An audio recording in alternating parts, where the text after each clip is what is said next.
Hello and welcome to learn with Hema's class. My dear students, आज मैं आपको कराने वाली हूँ स्टैंडर्ड 5 का हिंदी सब्जेक्ट और उसके दूसरे इकाई का थर्ड चैप्टर, जिसका नाम है भाई भाई का प्रेम। भाई भाई का प्रेम नाम से ही पता चलता है, दो भाइयों के बीच में जो प्यार होता है उसके बारे में यहाँ बताया गया है। पूरा स्टोरी मैं आपको एक्सप्लेन करूंगी line by line, word to word. Dictation words के लिए डिफिकल्ट वर्ड्स बताऊंगी, ऑब्जेक्टिव टाइप क्वेश्चंस भी बताऊंगी एक्सप्लेनेशन के दौरान। आप अपनी टेक्स्ट बुक पास में रखिए और जो जो मैं मार्क कराती हूँ वो आप करते जाइए। साथ ही साथ इसके क्वेश्चन एंड आंसर्स भी मैं कराऊंगी towards the end of the video detail में। तो एग्जाम के लिए आप फुल्ली प्रिपेयर हो जाओगे, इस बात की गारंटी है इस वीडियो के साथ में। तो आगे बढ़ने से पहले एक छोटी सी रिक्वेस्ट, वो बच्चों ये कि यदि आप मेरे चैनल के सब्सक्राइबर नहीं हैं तो जरूर से सब्सक्राइब कीजिए मेरे चैनल को, that is learn with Hema को। और साथ ही साथ मेरे वीडियोस आप अपने फ्रेंड्स के साथ भी शेयर कर सकते हैं। वीडियोस अच्छा लगे तो लाइक बटन हिट करना ना भूलें और आप अपने प्यारे प्यारे कमेंट्स मुझे कमेंट बॉक्स में भी लिख के दे सकते हैं। तो चलिए शुरू करते हैं, भाई भाई का प्रेम। चलिए शुरू करते हैं। मनोहरपुर नामक एक सुंदर गांव था। गांव की मिट्टी बहुत उपजाऊ थी, अतः गांव के अधिकांश लोग खेती किया करते थे। अब यहाँ पे एक गांव का नाम मेंशन है, वो है मनोहरपुर। ये स्पेलिंग आपको समझ लो। ये बहुत ही सुंदर गांव था। क्या था? सुंदर सा गांव था। यहाँ की जो मिट्टी थी ये बहुत ही उपजाऊ थी। उपजाऊ यानी कि फर्टाइल बोल सकते हो। उपजाऊ मीन्स फर्टाइल। ठीक है, फर्टाइल सॉइल होती है जिससे क्रॉप्स अच्छे ग्रो होते हैं। तो इस मनोहरपुर नाम के गांव की जो मिट्टी थी वो बहुत ही उपजाऊ थी, फर्टाइल थी।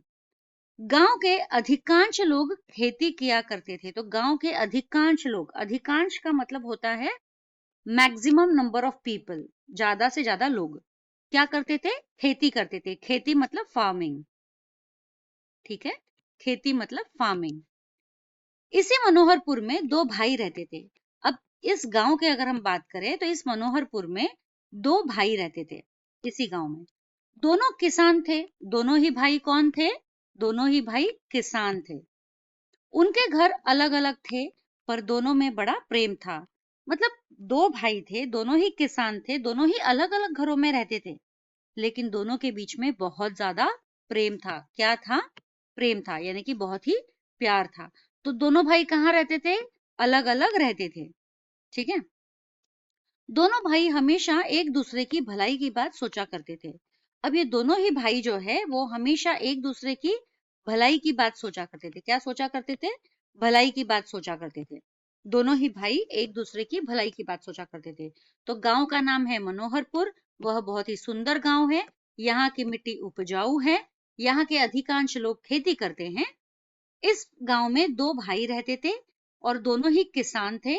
दोनों के घर भी अलग अलग थे। दोनों के बीच में बड़ा प्रेम था और दोनों एक दूसरे की हमेशा भलाई के बारे में सोचते थे। ठीक है, पहला पैराग्राफ हमारा हो गया। चलिए अब करते हैं सेकंड पैराग्राफ। इस वर्ष पूरे गांव में फसल अच्छी हुई थी। फसल यानी कि आपका क्रॉप्स। ठीक है, बहुत अच्छे क्रॉप्स ग्रो हुए थे। कटाई हो चुकी थी। कटाई होना यानी कि कटिंग हो गया था। ठीक है, खलिहान में सबके अनाज के ढेर लगे थे। खलिहान मतलब फील्ड्स। फील्ड्स में सभी के अनाज के ढेर लगे थे। अभी क्योंकि क्रॉप्स की कटिंग हो गई है ना, तो क्रॉप्स को एक ऐसा हीप बना के रखा गया था। ढेर लगे होना मतलब हीप्स, ऐसे ढिग पड़े थे अनाजों के खेतों में। एक दिन रात में बड़ा भाई लेटे लेटे सोचने लगा, मेरे दो बच्चे हैं, वे गृहस्थी में मेरी कुछ ना कुछ मदद करते ही हैं। मेरे छोटे भाई के बाल बच्चे नहीं हैं, उसे सारा काम अकेले ही संभालना पड़ता है, इसलिए मुझे उसकी सहायता करनी चाहिए। यह सोचकर वह उठा और खलिहान में गया। देखो अब यहाँ पे ये देखो, खलिहान में ये सोया हुआ है, लेटा हुआ है पेड़ के नीचे। इस भाई की हम बात कर रहे हैं।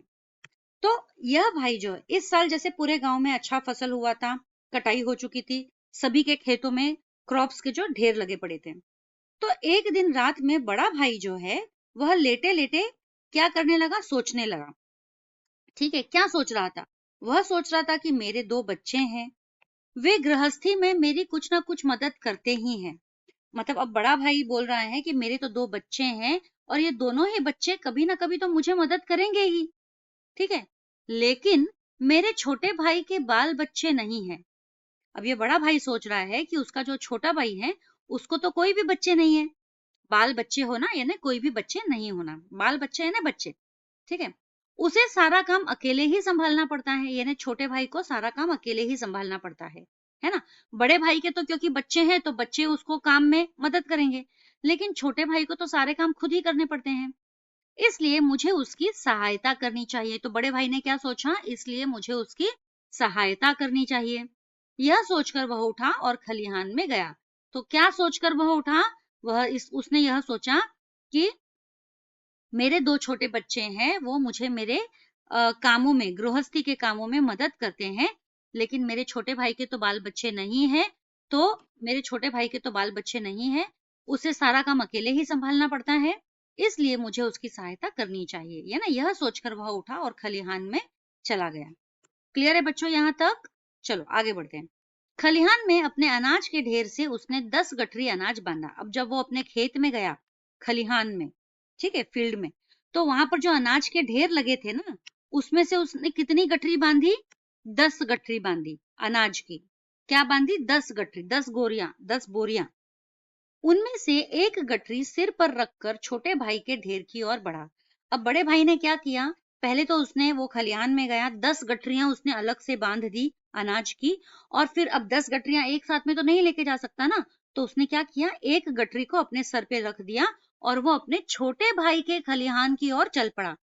कहाँ चल पड़ा, छोटे भाई के ढेर की ओर, जहां, जिस खलिहान में छोटे भाई के अनाज का ढेर रखा हुआ है, वहां चल पड़ा। ठीक उसी समय छोटा भाई भी अपने घर में बैठा सोच रहा था, और जिस समय यह बड़ा भाई सोच रहा था ना अपने छोटे भाई के बारे में, उसी समय यह छोटा भाई भी जो है अपने बड़े भाई के बारे में सोच रहा था। वह सोचने लगा, मैं जवान हूं, जितना चाहे उतना काम कर सकता हूं। ये देखो छोटा भाई क्या सोच रहा है कि मैं तो जवान हूं, यंग हूं, अभी यंग हूं, इसके लिए बहुत ताकत है, तो जितना चाहिए उतना काम कर सकता हूं, जहां चाहूं जा सकता हूं। मतलब छोटा भाई जो है वो सोचता है कि मैं तो अभी जवान हूं, जितना चाहे उतना काम कर सकता हूं, जहां जाना चाहूं जा सकता हूं, किसी कारणवश यदि खेती में फायदा नहीं हुआ तो दूसरा काम भी कर लूंगा। मतलब किसी कारणवश, अगर दोनों भाई खेती करते हैं ना, तो ये छोटा भाई तो बाल बच्चे भी नहीं है, जवान है, तो वो ये सोचता है कि अगर किसी कारणवश मेरे को खेती में फायदा नहीं हुआ तो मैं कोई दूसरा काम कर लूंगा। छोटा भाई तो ये सोच रहा है कि अगर खेती में कोई फायदा नहीं हो रहा है तो मैं कोई दूसरा काम कर लूंगा, मेरा खर्च कम है। छोटा भाई सोचता है मेरा खर्च कम है, लेकिन मेरे बड़े भैया तो बाल बच्चे वाले हैं। तो छोटे भाई के हिसाब से छोटा भाई क्या सोचता है कि मेरे बड़े भैया तो बाल बच्चे वाले हैं। घर गृहस्थी के खर्च अधिक है। उनके कौन से खर्च अधिक है, घर गृहस्थी के, है ना, ज्यादा मेंबर्स अगर रहेंगे फैमिली में तो खर्चा भी ज्यादा बढ़ेगा। तो वो यही सोच रहा है बड़े भाई के बारे में कि मेरे बड़े भैया तो बाल बच्चे वाले हैं, उनकी घर गृहस्थी के खर्च अधिक है, इसलिए मुझे उनकी सहायता करनी चाहिए। तो देखो छोटा भाई क्या सोच रहा है, मैं जवान हूं, मैं मेहनत कर सकता हूँ, खेती में अगर फायदा नहीं हुआ तो मैं कोई और काम भी कर सकता हूँ, लेकिन मेरे बड़े भैया तो बाल बच्चे वाले हैं, गृहस्थ के खर्चे अधिक होते हैं, तो इसीलिए मुझे उनकी सहायता करनी चाहिए। वह भी उठा और खलिहान में गया। तो छोटा भाई भी उठा और वह कहाँ गया, खेतों में, खलिहानों में गया। खलिहान में अपने अनाज के ढेर में से उसने भी 10 गठरी अनाज बांधा। अब जैसे बड़े भाई ने 10 गठरी अनाज बांधा था, वैसे ही छोटे भाई ने भी अनाज के ढेर में से 10 गठरी अनाज बांध दिया। ठीक है, उनमें से एक गठरी सिर पर उठाकर बड़े भाई के ढेर की ओर बढ़ा। अब 10 गठरी बांध दी, अब 10 साथ में तो नहीं उठा सकता, तो उसने एक गठरी उठाई, सर पे रखी और बड़े भाई के खेतों की तरफ चल पड़ा। अंधेरी रात थी, हाथ को हाथ भी दिखाई न देता था। इस वातावरण में दोनों भाई धीरे धीरे एक दूसरे के अनाज के ढेर की ओर बढ़ रहे थे। अब रात का समय था, अंधेरा काफी था, हाथ भी आपको आपका दिखाई नहीं देगा, इतना अंधेरा था। और इस अंधेरे में, इस वातावरण में, यानी कि इस अंधेरे में, वातावरण को आप अंडरलाइन कर सकते हो डिक्टेशन वर्ड के लिए। तो इस वातावरण में दोनों भाई धीरे धीरे एक दूसरे के अनाज के ढेर की ओर बढ़ रहे थे, धीरे धीरे अनाज के ढेर की ओर बढ़ रहे थे दोनों भी भाई। अचानक वे एक दूसरे से टकरा गए। अब बड़ा भाई छोटे भाई के खेत की तरफ जा रहा है, छोटा भाई बड़े भाई की खेत की तरफ जा रहा है। अब लेकिन क्या हो गया, रास्ते में दोनों एक दूसरे से टकरा गए। दोनों चौंक कर एक साथ बोले, कौन है। अब दोनों टकराए ना, तो दोनों चौंक गए और एक साथ बोले, कौन है। अब देखो अंधेरा था, दिखाई दे नहीं रहा था, लेकिन दोनों ने दोनों भाइयों की आवाज पहचान ली। दोनों भाइयों ने एक दूसरे को देखा उन्होंने आमने सामने। उनके सिर पर अनाज की गठरियां थी। दोनों भाइयों के सिर पर अनाज की गठरियां थी ना। बड़ा भाई लेके जा रहा था छोटे भाई के लिए, छोटा भाई लेके जा रहा था बड़े भाई के लिए। तो दोनों के सिर पे अनाज की गठरियां थी। दोनों समझ गए। अब दोनों ही समझ गए। क्या समझ गए? छोटा भाई समझ गया कि बड़ा भाई उसकी मदद करना चाहता है, बड़ा भाई समझ गया कि छोटा भाई उसकी मदद करना चाहता है। बड़े भाई ने कहा, छोटे, तुम्हारी मदद करने वाला कोई नहीं है। खेती का सारा काम तुम्हें अकेले संभालना पड़ता है। मैंने सोचा कि तुम्हारे पास अनाज अधिक होगा तो अधिक दिन तक घर चलेगा, इसलिए मैं खलिहान से अनाज तुम्हारे ढेर में डालने जा रहा था। अब ये पूरा बड़े भाई यहाँ पे अपना एक्सप्लेनेशन दे रहे हैं। क्या दे रहे हैं कि छोटे, देखो बड़े प्यार से वो कह रहे हैं छोटे, छोटे भाई को आवाज देकर कि देखो, तुम्हारी मदद करने वाला कोई नहीं है, सारा काम तुम अकेले करते हो, संभालते हो खेती का। तो मैंने सोचा कि अगर तुम्हारे पास अनाज ज्यादा होगा तो वो अधिक दिन तक घर चलेगा। नहीं तो वापस मेहनत करो, है ना, अनाज खत्म हो गया तो वापस मेहनत करो। तो अनाज ज्यादा होगा तो अधिक दिन तक घर चलेगा, इसीलिए मैं खलिहान से अनाज तुम्हारे ढेर में डालने जा रहा था। तो बड़े भाई ने रीजन बता दिया कि मैं यह सोचकर जा रहा था कि तुम अकेले हो, सारा काम अकेले करते हो, तुम्हारे पास अनाज ज्यादा होगा तो ज्यादा समय तक चलेगा। अब छोटा भाई क्या कहता है, भैया आप बाल बच्चे वाले हैं, आपके खर्च अधिक है, आपको अधिक मात्रा में अनाज की आवश्यकता होती है, इसलिए मैं खलिहान से अनाज आपके ढेर में डालने जा रहा था। तो देखो यहाँ पर अभी छोटे भैया ने भी कह दिया बड़े भाई से, भैया, देखो कैसे संबोधन किया है, भैया कैसे बोला है, भैया कि आप बाल बच्चे वाले हो, आपके खर्च अधिक है, अधिक मात्रा में अनाज की आवश्यकता होती है। तो एकदम क्लियर कट वो बोल रहा है, बाल बच्चे वाले हो, खर्च अधिक है और अनाज की आवश्यकता, मतलब अब वो बोल रहे हैं अधिक मात्रा में अनाज की आवश्यकता होती है, इसलिए मैं खलिहान से अनाज आपके ढेर में डालने जा रहा था। अपनी बात कहते कहते दोनों भाइयों की आंखें भर आई। अब दोनों ही भाइयों की आंखें भर आई यानी खुशी के मारे आंखों में आंसू आना। ये एक मुहावरा है, आंखें भर आना। आंखें भर आना यानी खुशी के मारे, बहुत अधिक खुशी हो जाती है ना जब, तो खुशी के मारे आंखों में आंसू आ जाते हैं। तो अपनी बात कहते कहते दोनों भाइयों की आंखें भर आई। दोनों रोते हुए एक दूसरे के गले लग गए। अब दोनों एक दूसरे से कितना प्यार करते हैं ना, एक दूसरे के बारे में सोचते हैं। तो इसीलिए दोनों को जब पता चला कि दोनों एक दूसरे के बारे में ऐसा सोचते हैं, तो दोनों की आंखें भर आई और दोनों भाइयों ने एक दूसरे को गले लगा लिया। दोनों भाइयों की प्रेम की यह कहानी आज भी लोग भाव विभोर होकर सुनते सुनाते हैं। तो ये जो दोनों भाइयों की कहानी है ना, ये दोनों भाइयों की कहानी यहाँ पर हमें जो देखने मिल रही है, यह कहानी आज भी लोग भाव विभोर होकर सुनते सुनाते हैं। भाव विभोर होना यानी कि बहुत ही इमोशनल हो जाना, है ना। तो ये दोनों भाई की कहानी यहाँ पे हमने सुनी, बहुत ही अच्छी लगी ना बच्चों? अच्छी लगी है तो एक लाइक बटन जरूर कर दो, ठीक है, और कमेंट में भी यस लिख दो अगर अच्छी लगी है तो। चलो अब फटाफट फटाफट हम चलते हैं इसके क्वेश्चन आंसर्स की तरफ। सबसे पहला तो हम करेंगे हमारा प्रश्न एवं उत्तर। तो सबसे पहला प्रश्न है हमारा, कोष्टक में से उचित शब्द चुनकर रिक्त स्थानों की पूर्ति करो। कोष्टक यानी ये ब्रैकेट्स दिए हुए हैं, ठीक है, यहाँ पर आंसर भी दिए हुए हैं, लेकिन फिर भी हम रीड कर लेंगे। दोनों भाइयों में बड़ा डैश था, प्रेम था। दोनों एक दूसरे की डैश करना चाहते थे, दोनों एक दूसरे की मदद करना चाहते थे। बड़े भाई की डैश का खर्च अधिक था, बड़े भाई की गृहस्थी का खर्च अधिक था। अचानक दोनों भाई एक दूसरे से डैश गए, टकरा गए।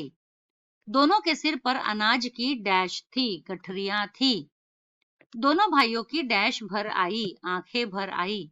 यह कहानी आज भी लोग डैश होकर सुनाते हैं, भाव विभोर होकर सुनाते हैं। ठीक है, अगला, सही विधान के सामने सही टिक करिए एंड गलत विधान के सामने गलत टिक करिए, चिन्ह लगाना है हमें। ठीक है, अब विधान यानी क्या होता है? Statement, sentence. दोनों भाई किसान थे, ये तो करेक्ट है। बड़े भाई के 3 बच्चे थे, ये गलत है। दोनों भाई खलिहान में सोए थे, ये भी गलत है, क्योंकि बड़ा भाई सोया था खलिहान में, राइट, छोटा भाई तो घर में ही था। दोनों भाई अलग अलग रहते थे, ये सही है। बड़ा भाई छोटे भाई के घर की ओर बढ़ा, ये भी सही है। नहीं, गलत है। बड़ा भाई छोटे भाई के खलिहान की ओर बढ़ा है ना। छोटा भाई अकेला था, ये सही है। दोनों भाई नासमझ थे, गलत है, दोनों ही समझदार थे। दोनों भाइयों ने 10-10 गठरी अनाज बांधा, सही है। दोनों भाई एक दूसरे पर टूट पड़े, गलत है। गले लग गए ना दोनों भाई, टूट थोड़ी पड़े। चलिए, तीसरा प्रश्न है, दिए गए पर्यायों में से सही उत्तर चुनकर लिखो। पर्याय यानी ऑप्शंस।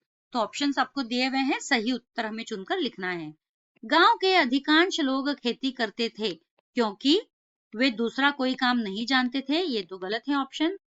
उन्हें सबसे अधिक जरूरत अनाज की थी, ये भी गलत है। वहां की मिट्टी बहुत उपजाऊ थी, सही है, उपजाऊ थी, ठीक है।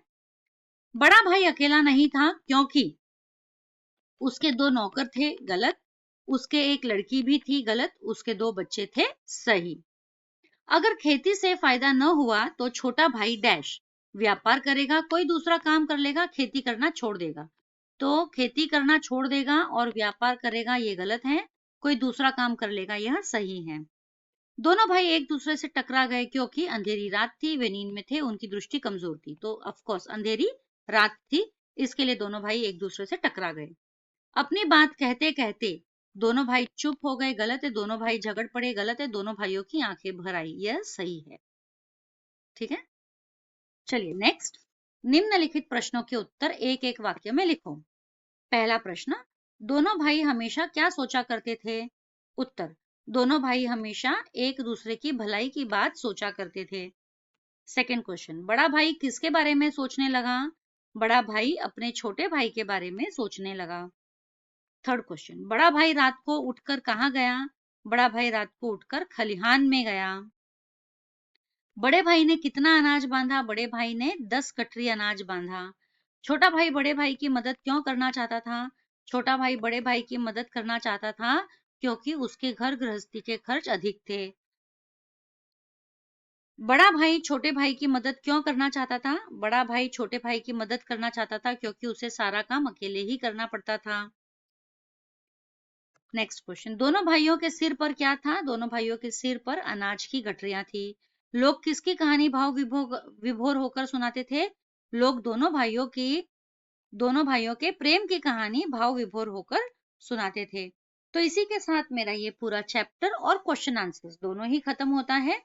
आज के लिए इतना ही, जल्द ही मिलेंगे अगले वीडियो में, लेकिन उसके पहले आप मुझे जरूर से लिख के बताइए कि आपको ये वीडियो कैसा लगा। Thank you.